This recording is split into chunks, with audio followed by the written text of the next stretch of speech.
you ready for the truth? Bring it on. In this present crisis, government is not the solution to our problem. Government is the problem. Do you want the whole truth? I don't think you're ready. Governments don't control things. A government can't control the economy without controlling people. It's Crane Durham's Nothing But Truth. Here comes the truth. Good evening, good afternoon, wherever you are. Glad you're here, right here on the AFR Talk Network. Happy Wednesday to you. That's right, camels are happy. It's hump day. And we're loaded. Loaded for bear. We're going to bring you the story of the rift between Senator Rand Paul and Governor Chris Christie and what we've been talking about with the divide in the Republican Party. By the way, both parties are divided. You can always look for fissures and divide them, but this is an interesting debate that's being had because it involves national security and the direction we will move forward in the war on terror, or more appropriately named, the war against Islamic terrorists or terrorism, jihadism. In doing that, we'll be speaking with none other than the Clarion Project's own national security analyst, Ryan Morrow, for his thoughts on that. We'll do that in a few moments. Right now, I want to go to President Obama in Chattanooga, Tennessee. And here he is, and he's talking about how getting the economy going is like getting into shape. And the Republicans are really not helping him at all. Roll it. It's like getting in shape.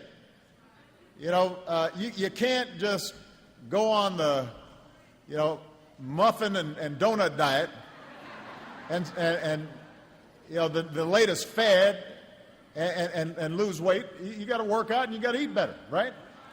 Well, the same is true for our economy. The same is true for helping the middle class.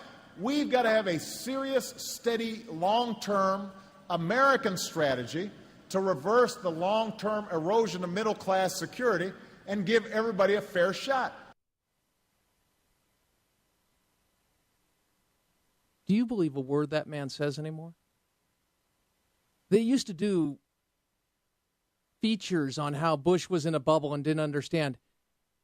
If Bush was in a bubble, this guy is the bubble man because he is inside a bubble. If he keeps throwing this out, oh, we got to do this.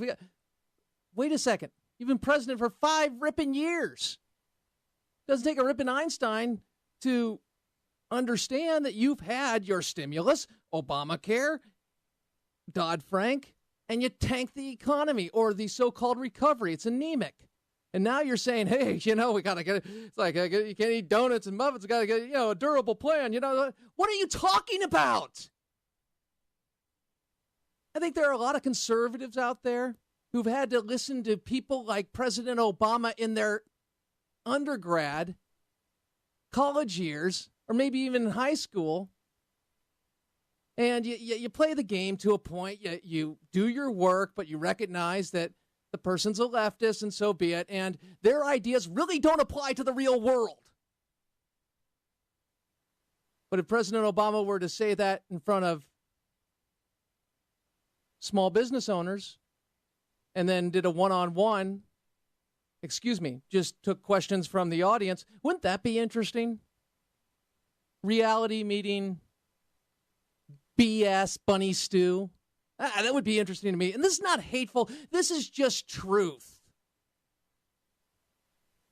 I've had it up to here, way above the head with that nonsense. But at the bottom of the hour, we'll take a good look at how Coach Obama wants to get the team together, that being the American team and specifically the American economy thriving again, how best to do it.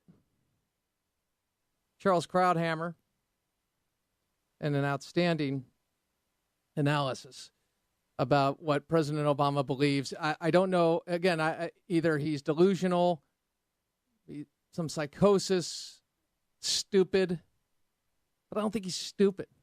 He's just a willfully blind ideologue who doesn't let the facts get in the way. We keep moving forward. I don't mean that on a personal note, but speaking of getting personal, things are getting personal between Governor Christie and Rand Paul, as I mentioned. Now, we're going to play for you Jack Lew answering a question, Treasury Secretary Jack Lew answering a question from Chris Wallace, because this goes directly to the discussion on the NSA as well as the discussion on national security as a whole and the scandals and why, well, there needs to be separation regarding the NSA from the other scandals. I'll explain. This is Jack Lew Sunday being asked about the fact that IRS lawyer Carter Hall testified that he was to send directly to the White House Chief Counsel William Wilkins Tea Party requests for tax-exempt status for review directly to the White House Chief Counsel office. And Chris Wallace asked about, well, what's going on here? You say it's not a scandal. That's the White House. What's up? Roll it. Chris, to be clear, there are 1,600 lawyers in the Chief Counsel's office, and there was no suggestion that this went to the one political person in that office. There's no evidence of it. There has been no evidence of it. Well, wait a minute. Have you asked him? Chris, I am leaving the investigation to the proper people who do investigations. I don't think it's appropriate for me to do the investigation. Somebody in the Treasury Department asked William Wilkins what he knew about this. Chris, there is no evidence that this went to any political official. Well, there hasn't been an investigation. The Justice Department investigation isn't complete. The Inspector General never conducted an investigation. He conducted an audit. So where's the investigation? An awful lot of time has gone into asking a lot of questions of a lot of people. I'm not saying it's done, and we will cooperate with all of the ongoing investigations. We have and will.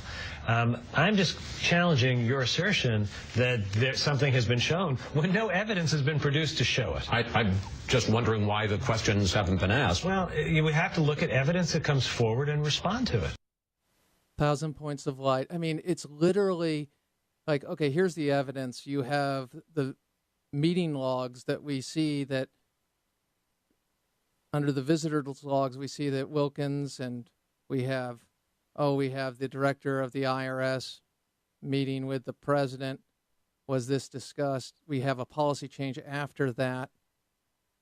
What exactly? Oh, you originally said it was the rogue agents. That's not true. Lois Lerner has taken the fifth. Oh, and now we have an FEC connection to this, and we'll talk more about that a little later. And he just comes back, and you could see Chris Wallace going, I don't understand. I've just presented all this evidence, and you just sit there and you haven't even asked the man? We all want to get to the truth, and this is just really a distraction, and it's a lot of good people, and, it reminds me of Kramer answering a question when he...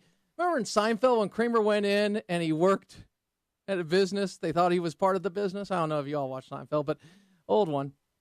And he goes in and he produces this work and he turns it into the boss, and the boss comes back at Kramer and says, this makes absolutely no sense. Well, I'm working hard, burning the midnight oil. It's almost as if you have no business training. Just absolutely ridiculous. And that's where we are. But it has consequences. When we have lying by omission, it has consequences. And the consequences are we are in a current state of scandals. And the scandals of the IRS, at the IRS, Benghazi, and we don't have the truth. Does the NSA go into the area of scandal? Because we have a lot of allegations, but we don't have substance and facts. Just speculation. We also have a lot of people who've been on the inside and understand the program defending it. This is manifested in a debate between Governor Christie, and Senator Rand Paul. We'll bring you an update on that, as well as Ryan Morrow from the Clarion Project, National Security Advisor. Mideast peace will also be on the agenda. We got a lot of mo. Crane Durham's Nothing But Truth probably on AFR Talk.